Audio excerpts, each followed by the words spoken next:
대한 것을 여러분 생각을 하고 있는 것입니다.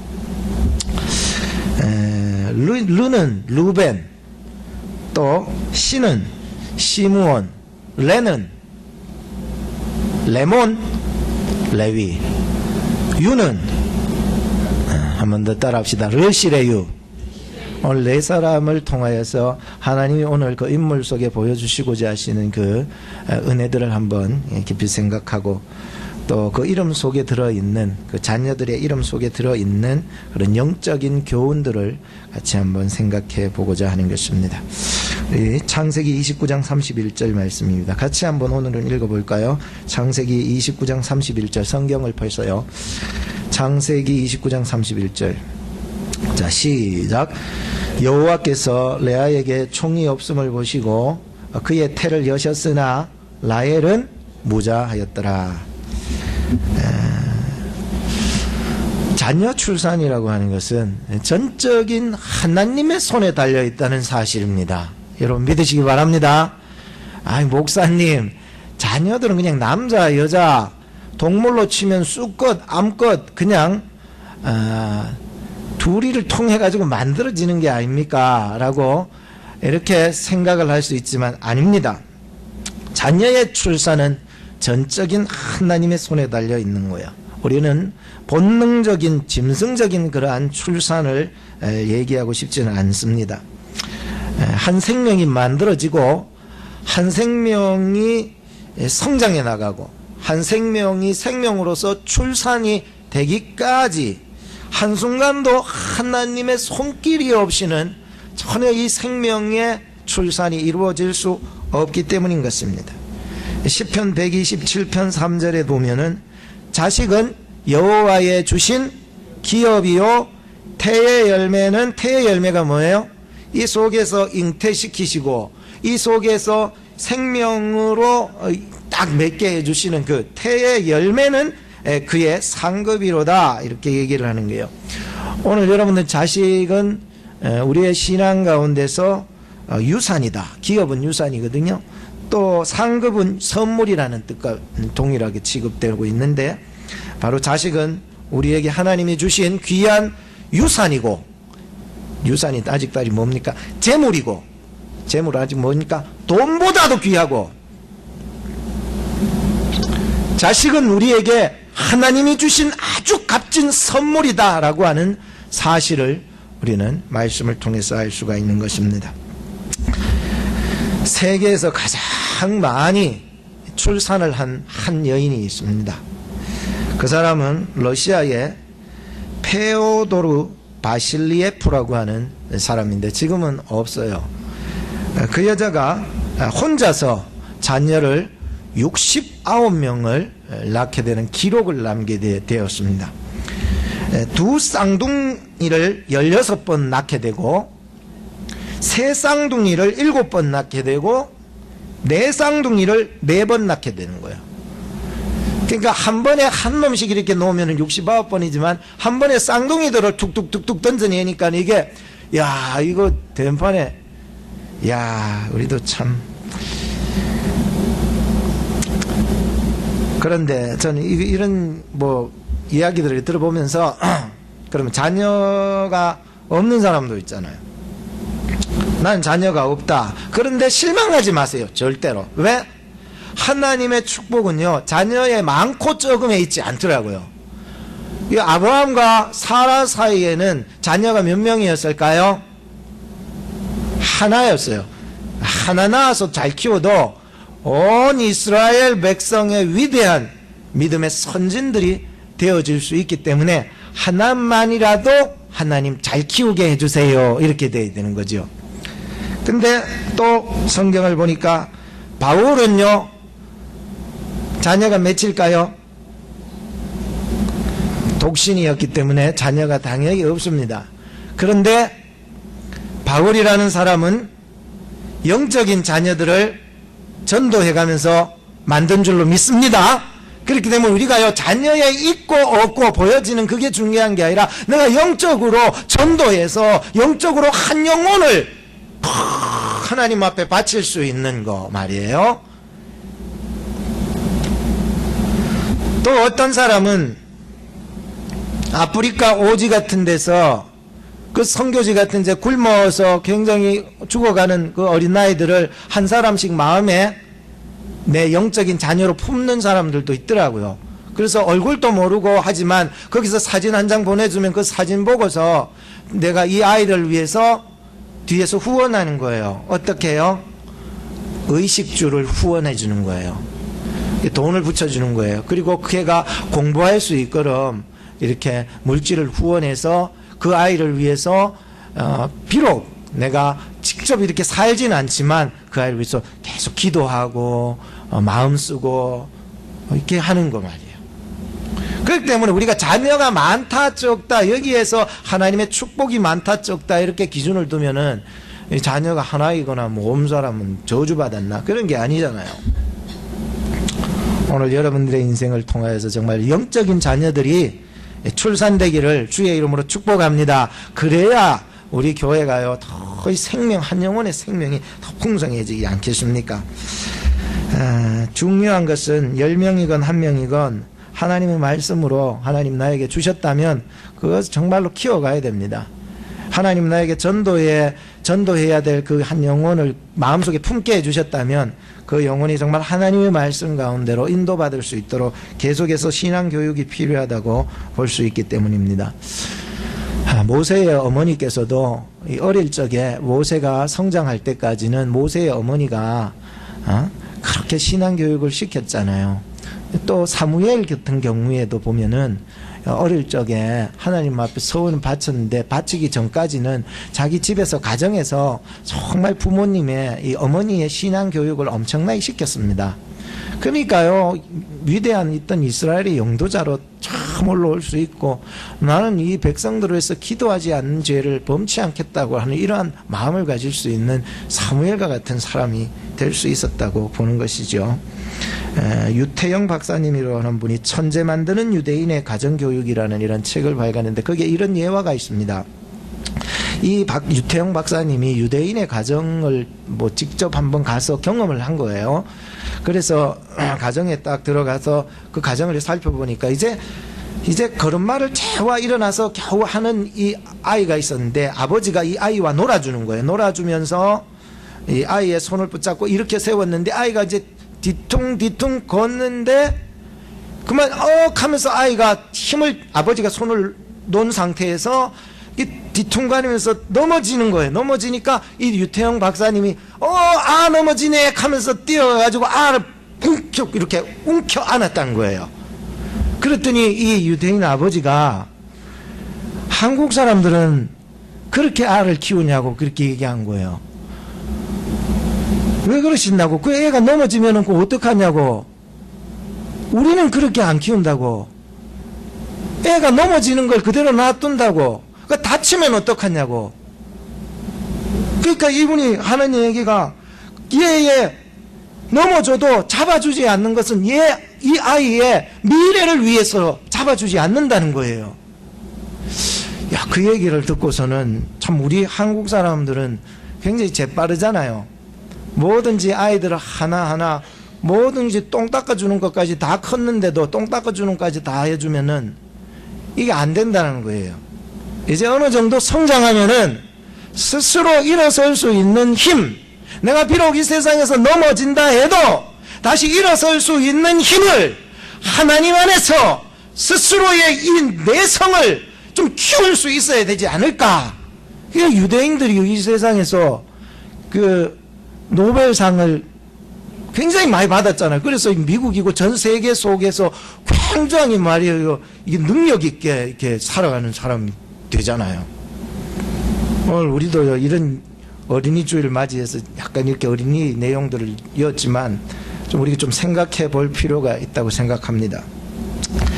32절 말씀을 한번 보시기 바랍니다. 같이 한번 읽어봅시다. 자, 시작. 레아가 잉태하여 아들을 낳고 그 이름을 루벤이라 하여 가로되 여호와께서 나의 괴로움을 권고하셨으니 이제는 내 남편이 나를 사랑하리로다 하였더라. 라헬은요 자식이 없어서 괴로웠어요. 그런데 레아는 뭐 때문에 괴로웠다고요? 혹시 아세요? 여기 보세요. 뭐 때문에 라헬은 자식이 없어. 무자해서, 라헬은 무자해서 괴로웠고, 레아는 뭐 때문에 괴로웠어요? 남편한테 사랑 못 받아서 괴로웠다는 거예요. 이게 보세요. 지금 남편이 나를 사랑하리로다 이렇게 얘기를 하면은, 아, 이게 남편한테 지금 사랑을 못 받고 있구나. 왜? 남편은 누구를 더 사랑했어요? 라헬인지 레알인지 지금 헷갈려가지고 그러시는 것 같은데, 남편은 누구를 더 사랑했어요? 라헬을 더 사랑했습니다. 그러다 보니까 사랑은 늘 한 줄기로 늘 흘러가잖아요. 마음을 보면 알잖아요. 그러다 보니까 이 남편에게 사랑을 못 받아가지고 늘 괴로웠던 거예요. 우리 여기에 있는 남편들은 아내를 사랑해 주세요. 우리 남편들은 한번 옆에 있는 아내에게 사랑합니다 한번 해주세요. 시작.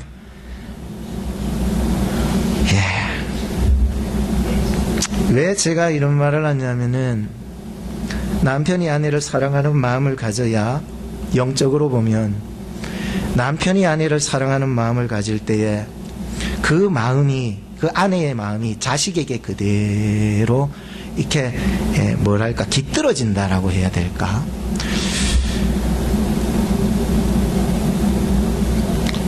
남편이 하도 괴롭히고 구박하면은요, 이 부인의 마음이 괴로워요. 그래가지고 그 자식에게도 그대로 증거가 돼요. 깃든다는 거예요. 알죠? 그러니까 오늘 이 루벤이라는 이름을 어떻게 지었는지 그 이름의 배경이 그대로 이 아이의 이름이 돼버렸다는 거죠.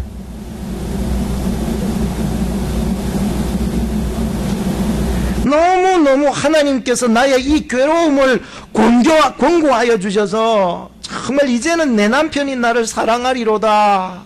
너무 괴로운 마음이, 남편 사랑받고 싶은데 사랑받지 못하니까 그 괴로운 그 애한이 누구에게 전달돼요? 자식에게 그대로 전달되어 가고 있다라고 하는 사실이었습니다. 그래서 사람들은 태중교육이라고 어릴 적부터 많이 시키잖아요. 그렇잖아요. 우리 집사님도 날 때 아마 권사님께서 엄청나게 좋은 생각, 좋은 거 먹고, 좋은 거 보고, 좋은 거 듣고, 집사님도 그렇게 하지 않았었습니까? 저희 아내도 우리 둘째 딸 예인이를 가졌을 때, 태중에 이제 있었을 때 새벽 기도 매번 이렇게 가면서 화장품 가게에 이렇게 스쳐 지나가면서 거기에 문근영이라는 여자가 있어요. 그 여자의 얼굴을 계속 보고 이렇게, 왜냐하면 그 얼굴을 자세히 보고도 새벽 기도 마치고 나서 또 집으로 갈 때도 그 화장품 가게 그 코너에 있었거든요. 지나가야 돼. 문근영 얼굴을 계속 쳐다보면서 그리고 가는 거예요. 그래서 그 교인들한테 웃으라고 한번 얘기해 줬더니, 제가 맡았던 그 지역에 그 열성당원 집사님 한 분이 그 화장품 가게에 들어가 가지고 그 문근영 사진 이만한 거 있잖아. 보통 이만하게 걸어 놓거든요. 화장품하고 이렇게. 그거를 얻어온 거예요. 그러니까 제 사무실 책상 위에다 딱 얹어 놓은 거예요. 그리고 그거를 우리 집에 갖고 가서 이제 냉장고 앞에다가 딱 붙여놔 놓고, 그때부터 태중교육이 시작된 거예요. 그 애기를 낳아보니까는 진짜 쌍꺼풀도 있고, 이야, 이 문근영이 닮았다. 얼굴도 요만하고. 아우, 됐다. 이렇게 생각 들었는데, 점점 자라가면서 쌍꺼풀은 다 없어지고, 예, 그렇게 생겨가더라고요. 우리가요, 이 땅 가운데서 정말로 살아가면서 우리가 바라고 우리가 원했던 모든 것들은 다 변화하지만, 우리가 진짜 태중에서 있어서 교육시켜야 될 것은 예수님 바라보면서 좀 태중교육이 됐으면 좋겠어요. 어느 가정이라도 예수님이 중심이 안 되면은 내 애완이 자식에게 그대로 물려지는 거예요. 예수님 생각하면서 여러분 자녀 출산해야지요. 여러분 전도할 때도 자꾸 어떤 세상적인 기준과 내 힘과 내 의를 드러내면 그 사람 전도했는 건 내가 했다 생각하지만, 나를 여기까지 인도하신 분도 하나님이신 줄로 믿습니다. 이러한 하나님의 이 기준, 예수님 생각하면은요, 이 아름답게 나타나는 거죠. 29장 33절을 또 한번 보십시다. 33절. 자, 같이 한번 읽어봅시다. 시작. 그가 다시 잉태하여 아들을 낳고 가로되 여호와께서 나의 총이 없음을 들으셨으므로 내게 이도 주셨도다 하고 그 이름을 시므온이라. 이 총은 권총 말고 그의 알력이 총이 없어. 총명이 없고 그의 생각하는 것이 총명이 없고 그런 어떤 의미들을 가지고 있습니다. 레아에게 있어서 컴플렉스가 하나 있다면은 바로 이거네요. 총이 없었다는 거. 총이 없었다는 거예요. 흐리멍텅하고 앞을 또 잘 내다보지 못하는 이런 허리멍텅하게 약점이었어요. 그래서 그가 늘 이렇게 성장해오는 배경들을 이렇게 살펴보면은 굉장히 뭐 소침했다 그래야 될까? 굉장히 자기 자신이 다른 사람 앞에, 동네 앞에 좀 드러내고 그런 모습이 없었던 것. 그죠? 그래서 양떼를 몰고 가는 것도 라헬이 했지, 레아는 절대로 못했어요. 왜냐하면 다른 사람 앞에 나의 흐리멍텅한 모습으로 인해서 다른 사람 보여주기 싫었던 내면의 모습들도 우리가 살펴보고 있었습니다. 그런데 레아는 총이 없었지만은 자식복은 있었어요. 그런데 라헬은 총과 미모, 아주 아름답고 총명한 것은 있었는데 없었는 게 뭐죠? 자식이 없었다는 거예요. 어떤 사람에게는 이거는 있는데 이거 없을 수 있어요. 이거는 있는데 저거는 없을 수가 있다고요. 근데 지금 라헬과 레아가 서로 자기의 부족함, 없는 것에 대한 컴플렉스를 늘 가지고 있었다는 거죠. 그래서 오늘 말씀은 이제 레아의 중점으로 두기 때문에 하여튼 레아의 포커스를 맞춰 보십시다.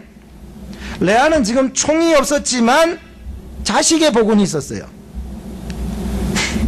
오늘 여러분들 같으면은 만약에 당신은 지금 이런 상황이라면 나는 정말 얼굴은 못생기고 참 총명함은 없어도 자식복이 많기를 바라겠습니까? 안 그러면 나는 얼굴은 이쁘고 참 총명은 한데 자식이 없기를 바라십니까?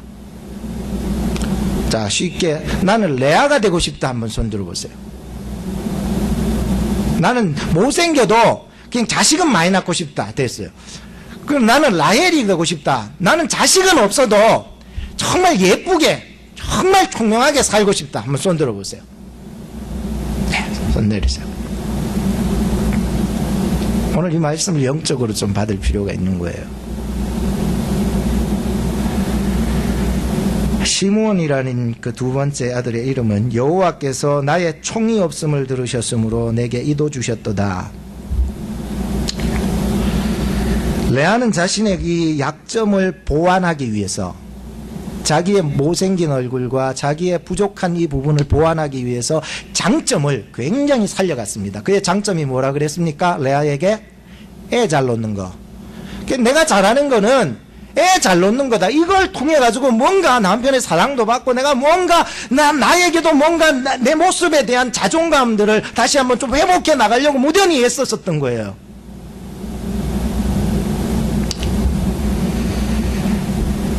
오늘 우리도요, 어떤 약점이 있지 않습니까? 이 약점이 있는 사람은 레아가 지금 이해가 될 거예요. 아, 맞네요. 나도 옛날에 참 못생겼기 때문에 이런 경우가 있네요. 나도 참 옛날에 좀 공부를 못했기 때문에 레아를 좀 이해할 수 있게, 나도 옛날에는 좀 이게 뭐가 나의 부족한 것들이 너무 많고 나도 옛날에는 가난했기 때문에 남 앞에 서서 막 이런 걸 좀 감추고 싶고 막 이렇게 하고 싶은 마음들이 늘 있었던 거죠. 레아를 좀 이해할 수 있었다는 거예요. 여러분, 레아를 이해하십니까? 라헬을 이해하십니까? 레아 편입니까? 라헬 편입니까? 전 이걸 보면서요, 누구 편이다라고 하는 말에서 벗어날 수 있었어요. 난 전에는요, 라헬이 그래도 좀 더 나아야 되지 않을까 이런 생각을 계속해서 가졌었는데 이제 깨졌습니다. 레아도 하나님의 사랑을 받아야 될 존재임을 믿습니다. 그리고 라헬도 무자하지만 하나님의 사랑을 받아야 할 존재임을 또한 믿습니다.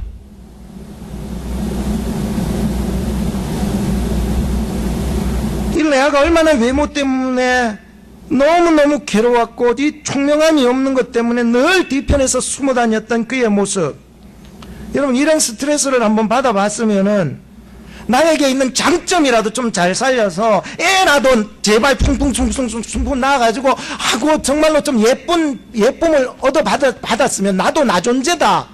레아도 남편의 아내이고 라헬도 남편의 아내인 줄로 믿습니다. 그들을 통해서 모두가 이스라엘 백성을 만들어낸 줄로 믿습니다. 근데 우리의 생각은 꼭 라헬 편에 선다든지 레아 편에 서야만이 우리가 직성이 풀리겠습니까?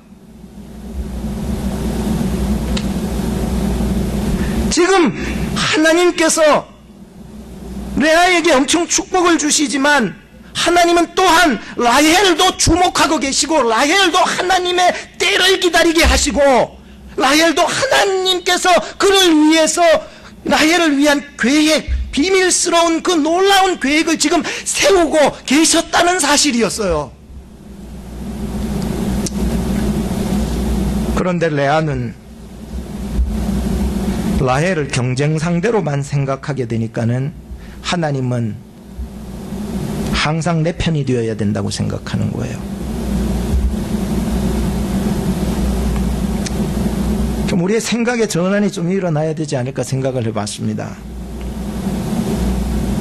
라헬은 지금 지금 두 번째 아이를 이렇게 낳고 계속해서 아이를 낳지만 정말로 자식이 없어서 괴로워하는 그 라헬을 나와 같이 전에도 나도 힘들었지만 그 나와 같이 정말로 내 동생도 위로를 받아야 되고 내 동생도 긍휼을 받아야 될 존재임을 생각할 수 있다면 그를 위해서 더 기도했을 것이라 생각합니다. 자, 계속해서 봅시다. 34절에 봅시다. 자, 같이 읽어봅시다. 시작. 그가 또 잉태하여 아들을 낳고 가로되 내가 그에게 새 아들을 낳았으니 내 남편이 지금부터 나와 연합하리로다 하고,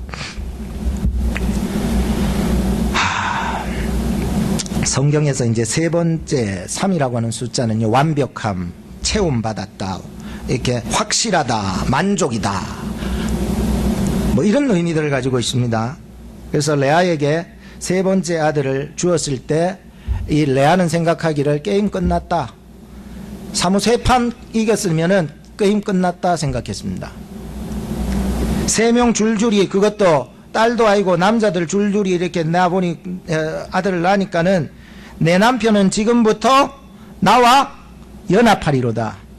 여러분, 이 연합이라는 말은 참 중요해요. 우리가 이 사람, 내가 어떤 아내가 남편을, 남편이 아내를 이렇게 만났을, 결혼했을 때에 과연 이 사람이 내 사람이라고 어떻게 결정이 됐냐는 거예요. 과연 이 사람이 내 사람이다, 아, 나와 하나였네, 연합 하나, 아, 이 사람은 정말로 나와 떨어질 수 없는 내 갈비뼈였네, 아, 이 사람이 정말로 하나님이 짝지어준 내 사람이었네 라고 하는 이 생각을 어떻게 확신을 가지셨나 말이에요. 여자들은요, 저희 아내 뭐 예를 들자면 그렇습니다. 지난번에도 제가 얘기를 했었지만 하나님이 자기의 눈을 어둡게 만들어 가지고 나를 만났는데, 만나다 보니까는 남편의 실체를 안 거예요. 목사라는 사람이 말이에요. 아, 실체를 아는 거죠. 그렇다고 내가 막 흉악충직하고 나쁜 놈은 아니에요. 왜 이상한 눈으로 보지 마세요. 그러니까 사소한 거예요. 부족한 1%, 2%죠. 자기하고 맞지 않았던 모든. 그러니까 남편을 보니까, 눈을 떠보니까는 뭐 이런 사람이 다 있냐는 거예요. 그런데 하나님 안에서 다시 보니까는 감사하더라는 얘기를 지난번에 얘기했죠. 저 또한 똑같았습니다. 100트럭을 갖다 줘도 안 한다고 했지만, 그러니까 눈 떠보니까는 제가 장모님이 옆에 계셨다고 했지 않습니까? 그런데 하나님 안에서 다시 보니까 감사한 것이었습니다. 레아가 지금 세 번째 아들을 출산한 후에 남편이 지금 내 거가 맞다, 이 남편은 절대로 내 남자다 라고 하는 확신이 세 번째 확 들어온 거예요. 그러니까 그 마음속에 이제 뭔가 자기가 아내가 됨, 나는 이제 그냥 남편의 사랑받지 못하는 사람 존재가 아니라 자기의 있던 영적인 존재감, 자기 아내라고 하는 존재감을 다시 하나씩 회복해 나가고 있었다는 거죠. 여러분들 결혼할 때 중매 결혼했습니까? 연애 결혼했습니까? 저는 중매 결혼했습니다. 그런데 성경에 보니까 레아라고 하는 인물은 중매 결혼한 거나 똑같아요. 그냥 마지못해서 아버지가 그냥 밀어 넣어가지고 이 남편하고 마주친 거예요. 근데 라헬은 달라요.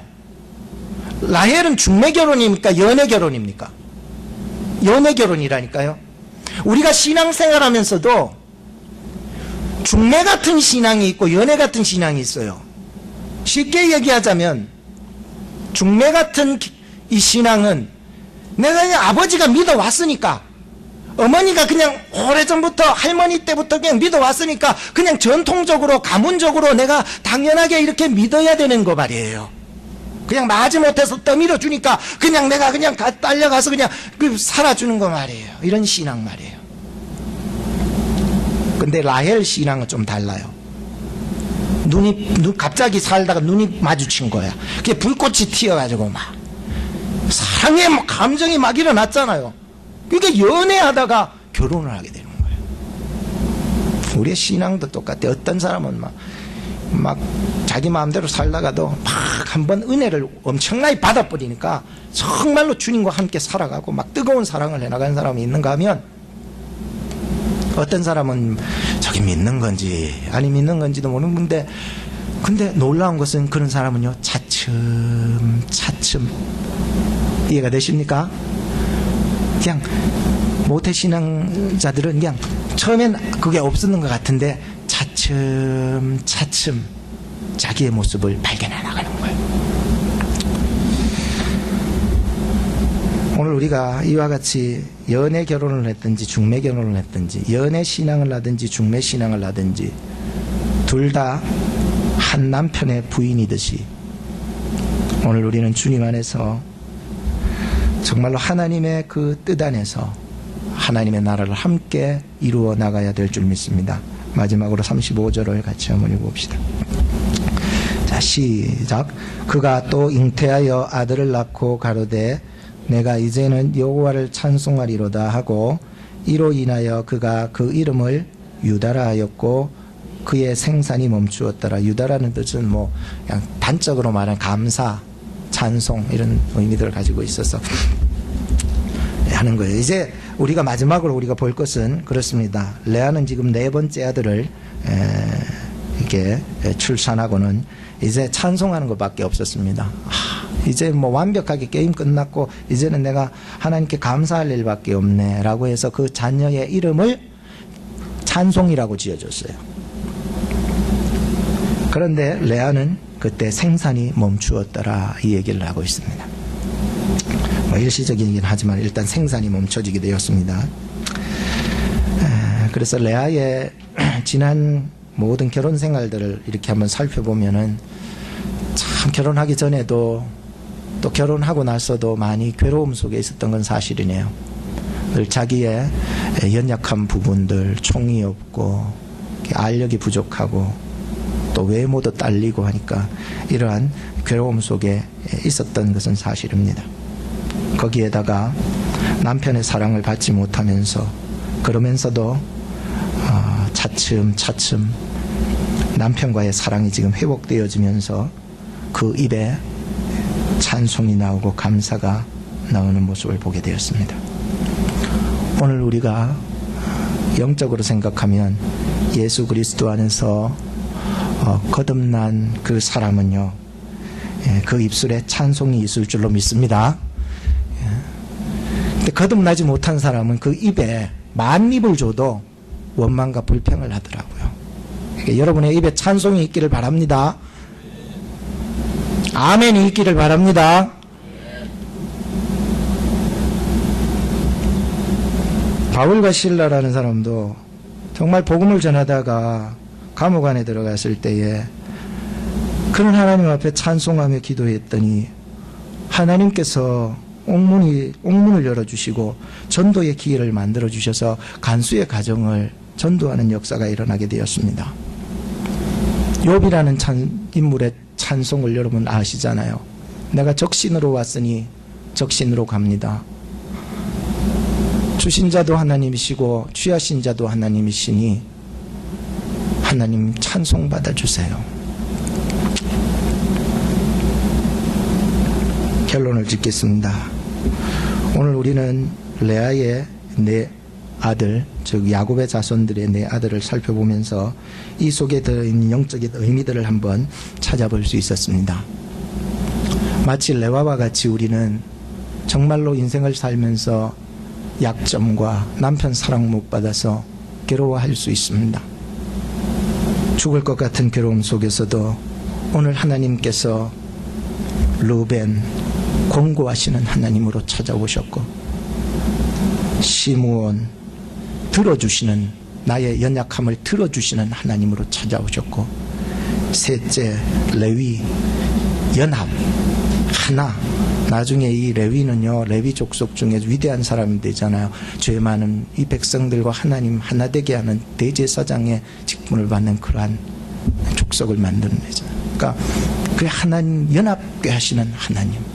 또 마지막으로 찬송하게 하시고 감사하게 하시는 하나님을 경험하게 되었습니다. 여러분, 아무리 힘들고 어려워도 실망하지 마시기 바랍니다. 이런 하나님께서 여러분에게도 찾아가실 줄로 믿기 때문인 것입니다. 기도하겠습니다. 이 시간 우리 기도하실 것은, 주여, 버린 자 같은 나라도 하나님은 나를 끊임없이 권고하시고 들어주시고 연합게 하시고 찬송케 하시는 그 하나님 만나서 경험해서 하나님, 나 개인이 회복이 되고 나의 가정도 회복이 되고 우리 교회도 회복시켜 주시고 온 세계 교회와 이 열방들 가운데 하나님께서 역사하여 주시고 우리의 하나님의 그 어린 양 된 그 존재감을 다시 회복하여 주시옵소서. 우리 같이 한번 기도하도록 했으면 좋겠습니다. 기도하십시다.